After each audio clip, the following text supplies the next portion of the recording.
जैसा कि आपको विदित है, इलेक्शन असेंबली के अनाउंस हो चुके हैं और हरियाणा में सिंगल फेज में इलेक्शन होने वाले हैं। 5 तारीख को नोटिफिकेशन होगा, नॉमिनेशन फाइल होने शुरू हो जाएंगे और 12 तक नॉमिनेशन फाइल होंगे। उनकी नॉमिनेशन की स्क्रूटनी 13 तारीख को रहेगी, 13 सितंबर, और विड्रॉल ऑफ कैंडिडेट्स 16/9 तक वैलिड है। इलेक्शन 1 अक्टूबर का है और काउंटिंग ऑफ वोट्स रहेगी 4 तारीख की, 4 अक्टूबर का।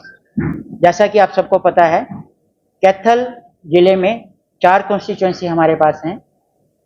15 गुला SC, 16 कलायत, 17 कैथल और 18 पुंडरी। टोटल पोलिंग स्टेशंस 807 हैं, जिसमें गुला में 199, कलायत में 209, कैथल में 215 और पुंडरी में 184। यहाँ अगर हम बात करें कि नंबर ऑफ वोटर्स की, तो हमारे पास 8,20,560 चारों असेंबली कॉन्स्टिट्यूएंसी में वोटर्स हैं जो आज के दिन एनरोल हैं।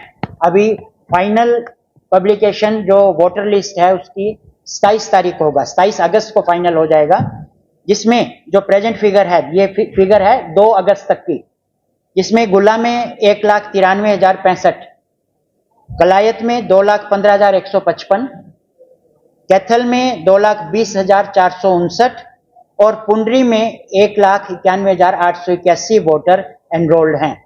फाइनल फिगर हमारे पास 27/8 को आ जाएगी। यहाँ हमारी तरफ से, प्रशासन की तरफ से पूरी तैयारी है।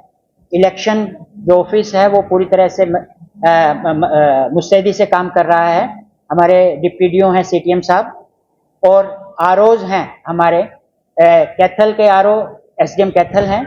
इसके अलावा कलायत के RO SDM कलायत, गुला के RO SDM गुला और पुंडरी के RO ADC हैं। तो वो लोग अपना अपना कार्रवाई कर रहे हैं। इसके अलावा MCC जिस दिन से इलेक्शन अनाउंस हुआ है उस दिन से एनफोर्स है और जो नेसेसरी रिपोर्ट्स हैं वो भेजी जा चुकी हैं। इसमें हम थोड़ा सा और बात करें कि भी MCC को एनफोर्स करने के लिए हमने असिस्टेंट एक्सपेंडिचर ऑब्जर्वर हर एक कॉन्स्टिट्यूएंसी में एक एक करके 4, नंबर ऑफ अकाउंटिंग टीम्स 4 हमने लगा दी हैं, वीडियो सर्विलेंस टीम 16 लगाई हैं, वीडियो व्यूइंग टीम हमने 4 लगाई हैं, FST हमने 12 लगाए हैं, ये यहाँ करेक्शन कर लेंगे, और SST 26 हमने लगाए हैं। तो प्रशासन पूरी तरह से नजर बनाए हुए है, पुलिस प्रशासन से कोऑर्डिनेशन बना हुआ है, जगह जगह नाके इंस्टॉल करवा दिए गए हैं और उन नाकों पर CCTV भी लगवा दिए गए हैं। हमारी और आप सबसे भी यही गुजारिश है कि यही प्रयास रहेगा कि एक स्वस्थ ढंग से हम प्रजातंत्र के इस बड़े त्योहार में अपना योगदान दें और एक स्वस्थ साफ इलेक्शन हम करवा सकें। यहाँ कोई आपकी तरफ से है? इसमें एक इंफॉर्मेशन और दे देते हैं। इसमें जो, जैसा आपको पता है, पिछले लोकसभा इलेक्शन में भी जो 85+ के जो बुजुर्ग लोग हैं और जो दिव्यांग हैं, 40% से ज्यादा जो हैंडीकैप्ड हैं, उनके लिए होम वोटिंग का प्रोविजन है। उनसे BLO के थ्रू पूछा जाएगा कि आप घर पे बैठ के ही वोट करना चाहते हैं या बूथ में आकर वोट करना चाहते हैं। अगर वो घर पे बैठ के वोट करना चाहते हैं तो टीम्स बनाई जाएंगी और उनकी घर से वोटिंग का ही प्रोविजन है।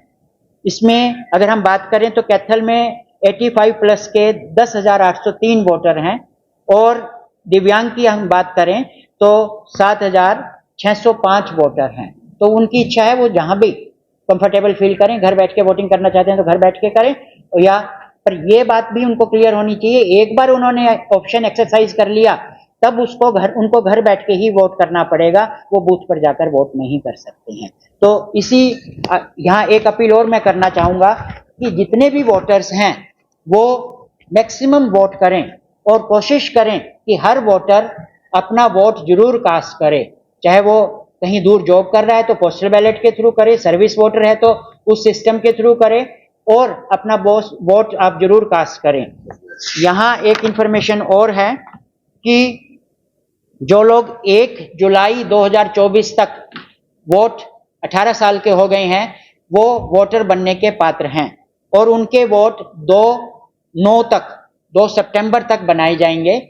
तो जो भी इस तरह का व्यक्ति रह गया है वो अपना वोट बनवाए और प्रजातंत्र के इस बड़े त्योहार में अपना सहभागिता सुनिश्चित करें। धन्यवाद।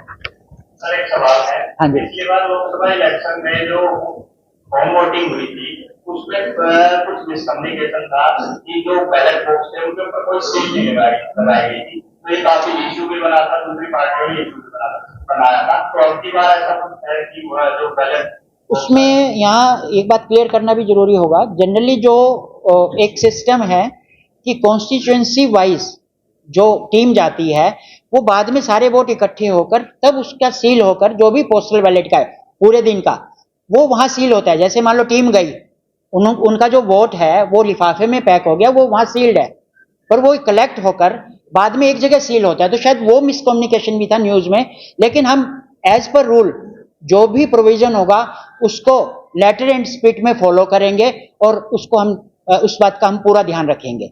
इस बात को पूरी तरह से हम सुनिश्चित करेंगे। गाइडलाइंस ऑलरेडी आई हुई हैं, नॉर्म्स हैं उस। हाँ, इसमें हमारे डिप्टी डीओ साहब बता रहे हैं। इसमें जो कमीशन की गाइडलाइंस है उसके अकॉर्डिंग ये है कि जो होम पोलिंग के दौरान पार्टीज जाएंगी उनको सिर्फ एक बैग दिया जाएगा।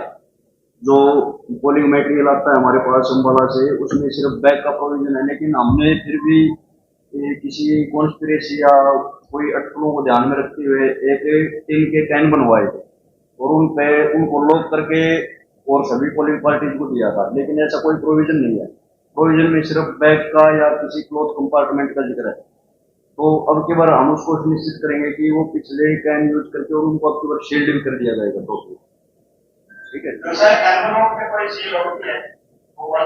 हाँ बिल्कुल, एनवलप सील होती है। जो भी वोट डलेगा वो वहीं की वहीं एक कंपार्टमेंट बनाया जाता है, वहां वोट कास्ट होता है। उसके बाद उसको जो वो उसमें डाल देता है एनवलप में, उसको वहीं के वहीं सील कर दिया जाता है उसको कि वो करके, और बाद में वो इकट्ठे होकर जो भी पोस्टल बैलेट का नोडल ऑफिसर है उसके पास वो जमा हो जाते हैं।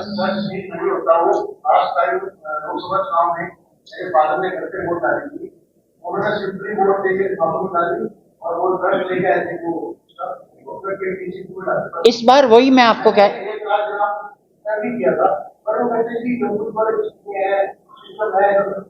कोई नहीं, इस बार हम इस बात को सुनिश्चित करेंगे, प्रॉपर उसका सीलिंग प्रोसेस करवा देंगे ताकि